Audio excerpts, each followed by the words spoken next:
भक्ति धारा सबका कल्याण हो। आप देख रहे हैं एच सीरीज भक्ति धारा।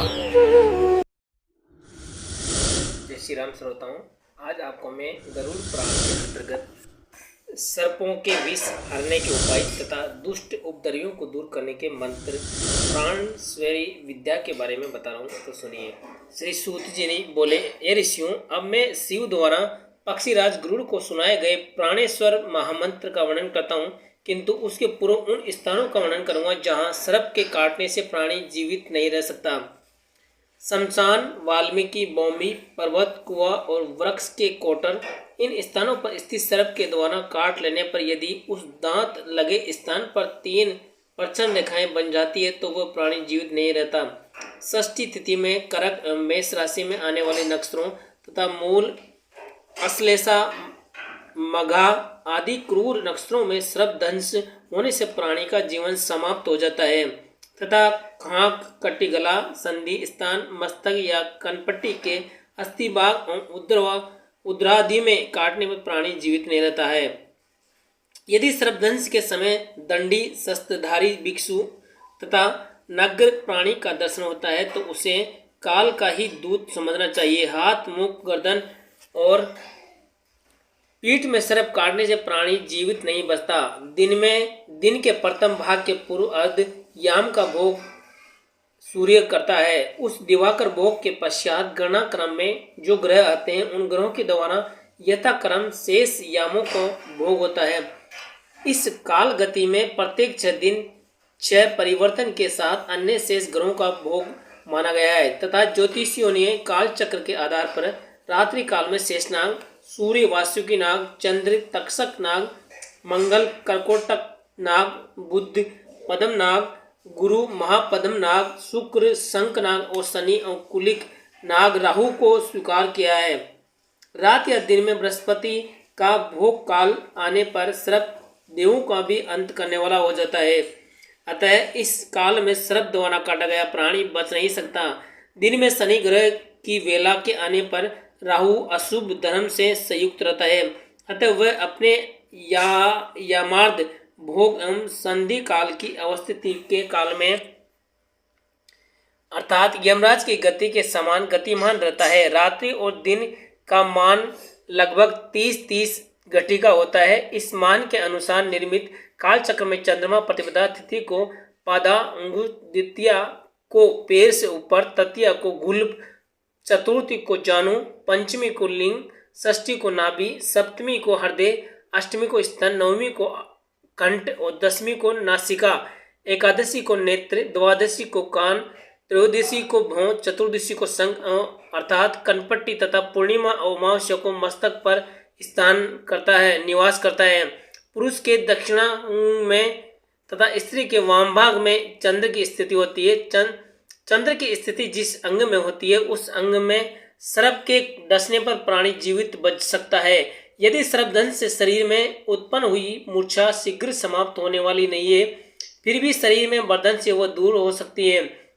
स्फटिक के समान निर्मल ओम हंस नामक बीज मंत्र साधक का परम मंत्र है। विश्व रूपी पाप को नष्ट करने में समर्थ इस बीज मंत्र का प्रयोग सर्पदंश से मूर्छित प्राणी पर करना चाहिए।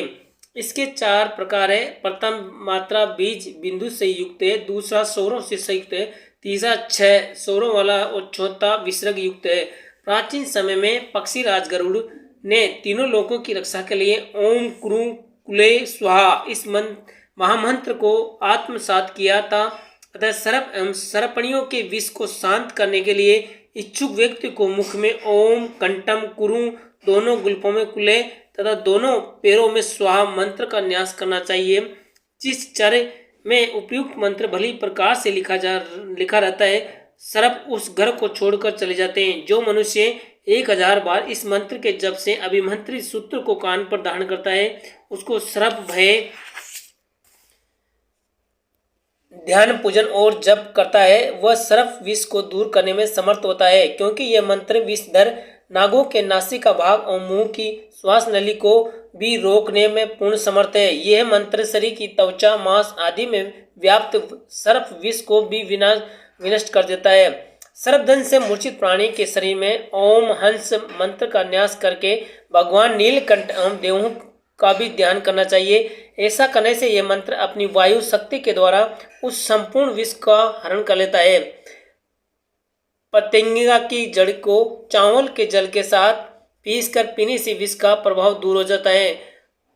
पुनर्नवा, ऋषुगु, वस्तक, ब्राह्मी, श्वेत, भृति, कुष्मांडक, अपराजिता की जड़, गेरू तथा कमल गट्टे के फल को जल में पीसकर घृत के साथ लेप करना चाहिए।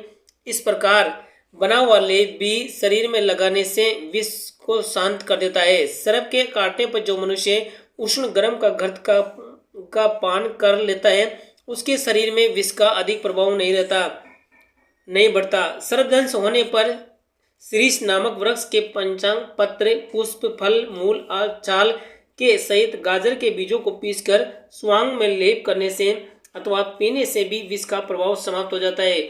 ओम हरिम बीज मंत्र गोनस, गोहुवन आदि विषैले सर्पों को विष को दूर करने में समर्थ है। इस मंत्र के साथ अह का प्रयोग अर्थात ओम हरिम का उच्चारण करते हुए हृदय, ललाट आदि में विन्यास करके उसका ध्यान करने मात्र से ही सर्पादि का वशीकरण हो जाता है। इसका 15,000 जप करके साधक गरुड़ के समान सर्वगामी कवि, विद्वान, विद्य हो जाता है तथा दीर्घ आयु को प्राप्त करता है। सूत जी ने पुनः कहा, ऋषियों, अब मैं आप सभी को शिव के द्वारा कथित अत्यंत गोपनीय मंत्रों को बताऊंगा जिनसे अभिमंत्रित पास, धनुष, चक्र, मुद्र, शूल एवं पट्टिस नामक आसुदों धारण करके राजा शत्रुओं पर भी विजय प्राप्त कर लेता है। मंत्रों द्वारा लिए कमल पत्र पर अष्टवर्ग बनाकर पूर्व दिशा से शुरू करके क्रम से ईशान कोण बीज मंत्र ओम हरिम हरिम को लिखना चाहिए। ओमकार ब्रह्म बीज है, हरिम का विष्णु बीज है और हरिमकार शिव बीज है। त्रिशूल के तीनों शीर्ष पर हरिम लिखकर क्रमानुसार न्यास करे। मंत्र ओम हरिम हरिम है। साधक हाथ में शूल ग्रहण करे, तत्पश्चात उसको आकाश में घुमाए, जिसे देखते ही दुष्ट ग्रह और सर्प नष्ट हो जाते हैं। साधक धूम्र वर्ण के मनुष्य को हाथ लेकर आकाश की ओर भुजा उठाकर इस मंत्र का चिंतन करें। ऐसा करने से दुष्ट विषैले सर्प, कुत्सित ग्रह, विनाशकारी मेष और राक्षस नष्ट हो जाते हैं। ये मंत्र तो त्रिलोक की रक्षा करने में समर्थ है। मृत्युलोक के विषय में कहना ही क्या। ओम जूम शूम हूम फट ये दूसरा मंत्र है। साधक खेर की 8 लकड़ियों को इसी मंत्र से अभिमंत्रित कर उन्हें 8 दिशाओं में गाड़ दे तो उस किलांकित क्षेत्र में वज्रपात, विद्युत निपात तथा इसकी गजनाक उपद्रव नहीं होता। गरुड़ द्वारा कहे गए इस मंत्र से 8 किलों को 21 बार अभिमंत्रित कर रात्रि के समय अपने अभीष्ट क्षेत्र की चारों दिशाओं में विदिशाओं में गाड़ देना चाहिए। इससे भी वहां विद्युत निपात, वज्रपतन तथा चूहा, टिड्डी आदि से होने वाले उपद्रवों का भय नहीं रहता। ओम ह्रीम सदा शिवाय नमः ऐसा कहकर साधक तर्जनी अंगुलियों के द्वारा अनार पुष्प के सदस्य कांतिमान एक पिंड का निर्माण करें। उस पिंड के प्रदर्शन मात्र से ये दुष्ट जन्य, मेघ, विद्युत, विष, राक्षस, भूत और डाकनी आदि 10 दिशाओं को छोड़कर भाग जाते हैं।